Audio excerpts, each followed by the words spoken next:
પણ વડીલો એક વાત યાદ રાખજો, પૈસા ને સેક્સમાં તાકાત હોત ને તો બૌદ્ધ અને મહાવીરે છોડ્યા જ ના હોત. હે ને? આ યાદ રાખજો. પૈસો તો હલકા લોકો જોડે હોય છે, હલકી સ્ત્રીઓ પાસે હોય છે, દારૂવાળા જોડે, જુગારવાળા જોડે પણ હોય છે. પણ સમાજ માટે તમે આ દાયિત્વ શું છે? હું અહીંયા જયારે એપ્લિકેશન જોતો તો બહુ ખુશી થઈ. એમાં સંસ્કારનું કોલમ નતું. મા બાપને રાખે છે ને, આ બધા થોડા ઉમેરવા જેવા છે કારણો. બહુ સરસ પ્રયત્ન કર્યો છે અને આ દરેક સમાજમાં થવો જોઈએ. લગભગ સમગ્ર વિશ્વમાં 2000 પ્રોગ્રામ કરીને આપની સામે ઉપસ્થિત થયો છું અને 5 વર્ષ સુધી એક પણ દિવસ ખાલી નથી. એટલી બધી ઇન્ક્વાયરી છે. તમારા સમાજમાં પણ આજે લગભગ પોસિબલ નહોતું, પણ ભાઈ કેવલ પ્રજાપતિ માટે એક જોરદાર તાળી પાડો. એટલે મેં કીધું તું પ્રજાપતિ થી ના વાણિયાઓમાં ક્યાંથી ઘૂસી ગયો? મને કે નાના તમે આવજો, પૈસાના જે ફાયદો થશે જીવનમાં તમને. એટલે હું લાલચમાં આવ્યો છું, બીજું કોઈ કારણ નથી. તમે બધા હસો તો કેવા સરસ લાગો છો. અને હું હમણાં હોલમાં આવ્યો તો બધા જીવનમાં મજા નથી તો પ્લગમાં 2 આંગળી ગાળ દેવાની, હું પૂરું, 5 મિનિટ થશે. અરે સંજયભાઈ, આ કોરોના આવી ગયો, ધંધાની પથારી ફરી ગઈ, સબ ચોપટ હો ગયા. એટલે કોરોના નતો આવ્યો પહેલા તું કરોડપતિ હતો? તું પહેલા હાંધા કરતો હતો, પહેલા ટોપી ફેરવતો હતો. સવાલ એ છે કે આપણે મહાવીર સ્વામીનું નામ લઈએ છીએ, આપણે ધર્મગુરુઓ પાસે જઈએ છીએ, આપણે સંસ્કારોની આજે જે કમી થઈ ગઈ છે, આ બધાનું કારણ શું છે? મૂળ વાત બધા ચૂકી ગયા છીએ. બાળકોને જલ્દી બેસાડી દેજો, નહીં તો હું બેસી જઈશ. નીતર એ પણ બહુ મહાન છે, આવતીકાલનું ભવિષ્ય છે. સંજય રાવલો છે બધા, પણ હાલ મને એકલાને સાંભળજો એમ. અને બાળકોને તકલીફ હોય તો એમના કોઈ ઘરનું એકાદ હોય એટલે એમને લઈને બહાર જાય, એટલું કરવું પડશે. 2000 સેમિનાર કર્યા, એમાંથી 1950 સેમિનાર મફત કર્યા છે. 1 રૂપિયો લીધો નથી કોઈની પાસેથી. અને એટલે નથી લેતો કે અહીં આવું મને મજા ના આવે, તું તો ઘેર જતો રહો, તો મેં શું તોડી લેવાના હતા? નહીં ફાવે. ભય મુક્ત જીવન મારો વિષય છે. 2 કરોડની મર્સિડીઝ લઈને જતો હોય તો બી અને પાછળ રિક્ષા વાળો બેસી જાય, કોઈ ફરક જ નહીં કે મર્સિડીઝ કોની, રિક્ષા કોની. આપણને ખબર જ નથી આ પૃથ્વી પર આપણે આયા છીએ કેમ. રામ જાણે આવી ગયા તો આવી ગયા. સાહેબ, we are here for a reason. આપણે એમને નથી આવી ગયા. We are not here for money and sex. પૈસા ને સેક્સ માટે નથી આવ્યા. ઈશ્વરે એક ચોક્કસ કારણથી અહીં મોકલ્યા છે, પણ આ કારણ કોઈ કહેતું નથી. ધર્મગુરુ કે તું પાપી છે, સ્કૂલ વાળા કે તું ડોબો છે, સાલા કે હું નકામો છું. ચલો કેનેડા. તમને મહિના પહેલા ખબર હતી કે આપણે બધા અહીંયા આવી રીતે બેઠા હોઈશું? તો વી આર હિયર. તો વોટ ઇઝ ધીસ? આ ડેસ્ટિની છે. જીવનનું અંતિમ સત્ય ખબર નથી અને આપણે પૈસાની દોડમાં સવારથી સાંજ સુધી અડકાયા કૂતરાની જેમ. રોજ આખો દિવસ એમ થાય સાલા પૈસા જોઈએ, અને રાત્રે ઘરે જઈએ એટલે એમ થાય સાલી શાંતિ જોઈએ. આ બી ભેગું થતું નથી.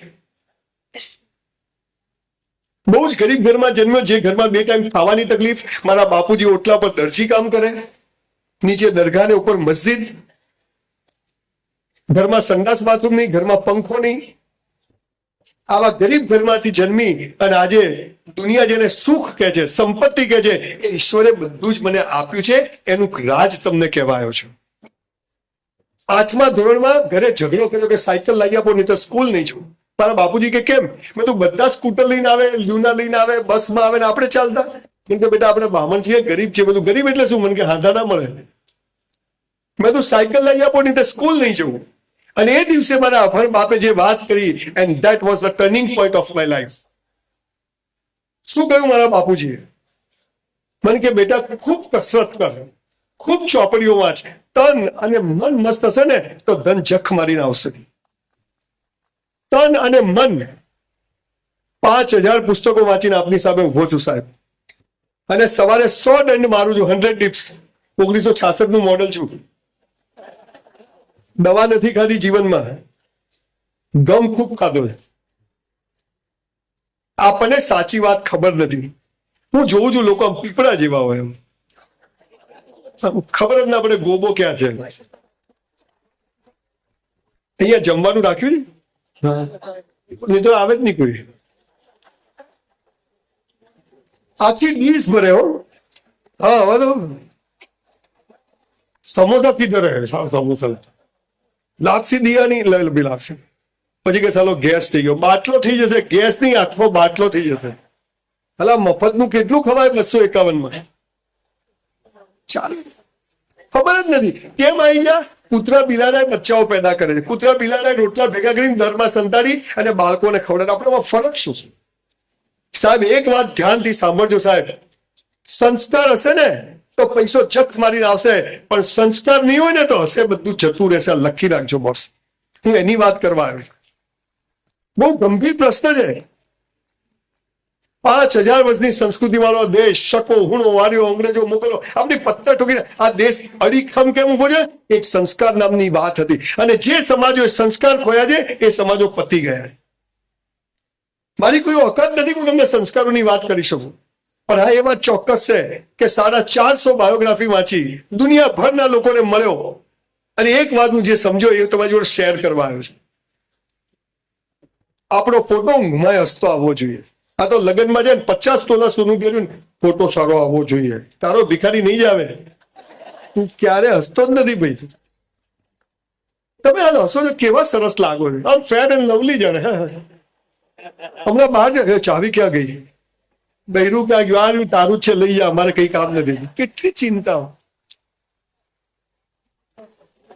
નરેન્દ્રભાઈએ પેલી 500 ને 1000 ની નોટો બંધ કરી દીધી, ખબર વચ્ચે બોલો, બંધ કરી દીધી, કીધું નહીં, એકદમ બંધ. તારી પાસે કેટલી, આપણી પાસે ક્યાં? તારે ભિખારી છે શું? ચિંતા, ભય સતત સવારથી સાહેબ તમને ખબર છે, તમે આ હોલમાં જેટલા લોકો બેઠા છો તમારી પાસે જે છે ને દુનિયાના 5% લોકો પાસે છે. સારું ઓછું જ પડે, દિલ હે કે માનતા નહીં. મૂળ વાત એ છે સાહેબ કે આખું વિશ્વ ડિઝાઇન કર્યું છે એક ઈશ્વરે. મહાવીર સ્વામી કોનું ધ્યાન કરતા હતા? મહાવીર સ્વામીને જ્ઞાન કોને આપ્યું? 24 તીર્થંકરો, એક બધા જ કરોડપતિ રાજાઓ હતા, પણ બધા 6 પેક હતા, કોઈ ફાંદવાળા નતા. જો મંદિર દેરાસરમાં જઈને મૂર્તિઓ જો, પ્રતિભાવ આમ બાવડા કોઈને બધા રજપૂતો, જૈનો બધા રજપૂતો છે. આપણને આપણો વારસો ખબર નથી. હું અમેરિકા ગયો ને તો એક મ્યુઝિયમમાં કાચની પેટી હતી, તો બધા આમ દૂરબીનથી જોયું, વેરી નાઇસ વેરી નાઇસ. હું સારું છે શું? $20 ટિકિટ. આપણે ખર્ચા જોયું તો અંદર 3 તૂટેલા માટલાના ટુકડા પડેલા. તો મેં પેલા ધોળિયાને કીધું, સાલા આના $20? નીચે લખેલું શું પાછું? ગુજરાતીમાં કહું, 200 વર્ષ જૂના માટીના માટલાના ટુકડા. મેં કીધું અમારા વાણિયાઓના ઘરમાં 1000 વર્ષ જૂના લોટા જે સાલી વેલ્યુ નથી. તમે મેવાડથી આવો છો, આપણું ગોત્ર કોણ છે, આપણે કયા વંશજોના વારસો છીએ? કોવિડમાં કર્યું શું? કોરોનામાં આ સમય હતો, ઈશ્વરે દર 100 વર્ષે કોરોના આવે છે. 1720, 1820, 1920 ને 2020માં વાયરસ કેમ આવ્યો? ઈશ્વર ગાણો નથી. એને કહ્યું કે પરિવાર સાથે બેસો, મા બાપ જોડે બેસો, ભાઈ સાથે બેસો, ચિંતા કરો આપણે કોણ છીએ, કેમ આવ્યા છીએ, આપણા બાળકો કોણ છે. ત્યારે જશે સાલો, જતો નથી, તને જ લઈ જવાનો છે, યાદ રાખજો. તું બચી ગયો છે સાલા.